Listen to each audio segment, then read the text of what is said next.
met Jimmy almost 2 years ago on a missions trip in Africa.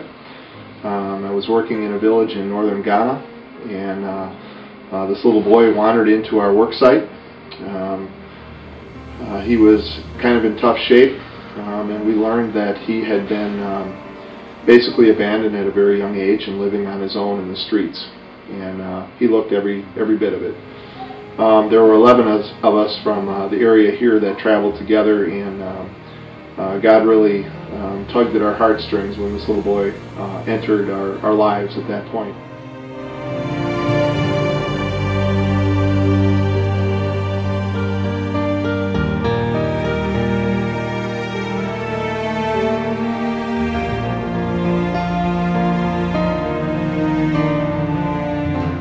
We did the best we could for him in Ghana. The pastor from Ghana that was traveling with us decided to attempt to foster the boy on his own. We received permission from the village elders and the chief to bring him back to the capital city where the pastor was from.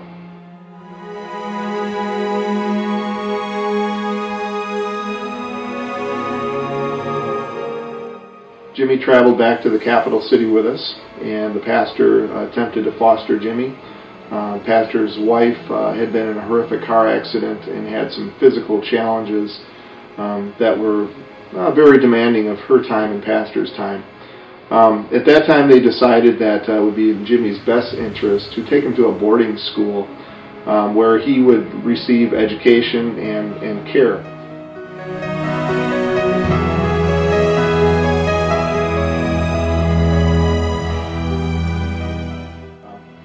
So the boarding school didn't work out. The pastor's assistant, Georgina, a single lady from Ghana, took care of Jimmy for a time, but that it was too hard on her also. So Jimmy ended up in an orphanage. And about the same time, Pastor David and his wife traveled to South Korea to seek medical attention for his wife. And Jimmy was transferred to another orphanage without his knowledge.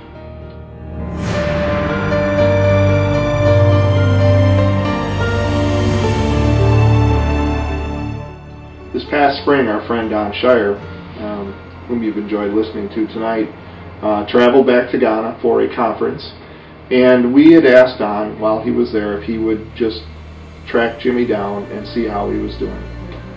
And he did, and things were not going very well for Jimmy. The orphanage he was at basically told Don that they needed to find another place for Jimmy.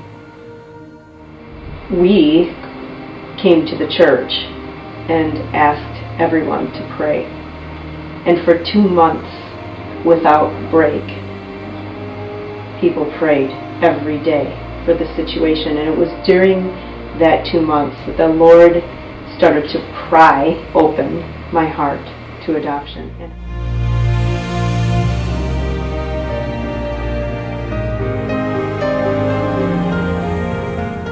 At that time, we decided to try supporting Jimmy financially at the orphanage where he was staying.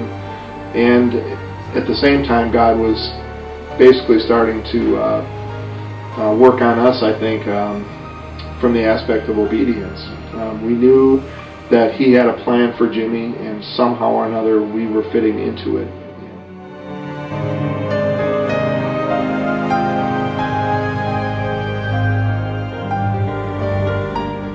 Didn't really ever think of adopting a child. We've got 2 grown children of our own. Matter of fact, our daughter wanted us to adopt for years, and I had always said we're not called to that.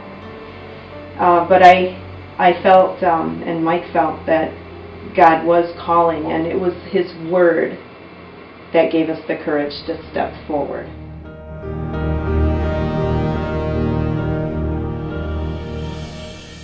It was that verse that really made us feel that there was no other decision. To walk away from this child who Mike has held.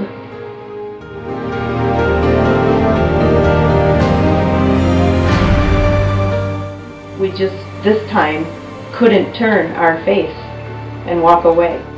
In the world of adoption, it is more difficult to to find placement for older children than for little children.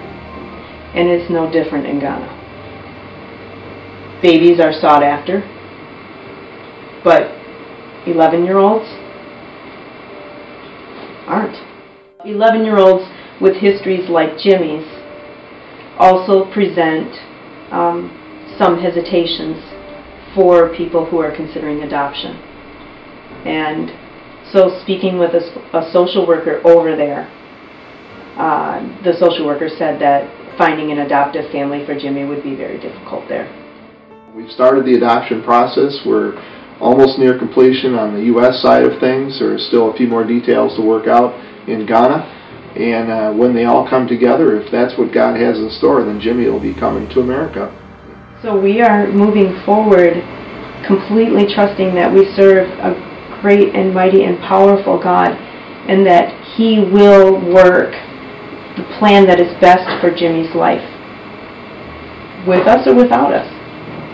And we decided that we'd like to join Him in His work. A wise friend of mine told me to just keep walking towards where God is, and when He is not there, you'll know that things have changed, and that's the journey we're on. Mm-hmm.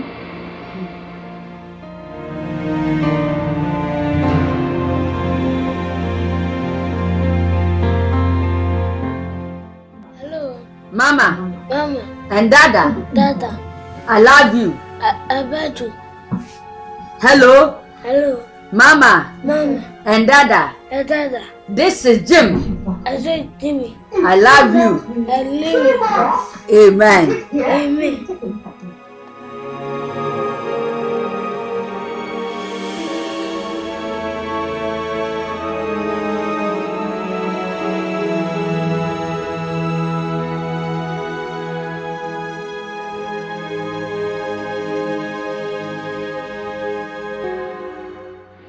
I always tell my kids, you want adventure in life, follow God.